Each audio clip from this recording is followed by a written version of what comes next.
Kami po ay nagpapasalamat sa ating Panginoong Diyos, Panginoong Jesucristo, at sa pamamahala ng Iglesia, sa pamamalagi ng buong Iglesia sa buong daigdig, sa matatag at lalong mabilis na pag-unlad sa gitna ng matitinding mga pagsubok at mga suliranin.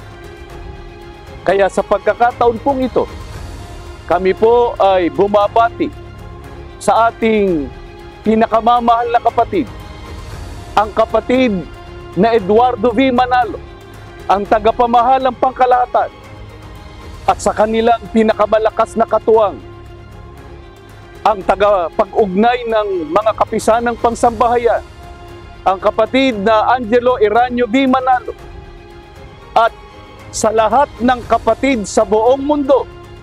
Happy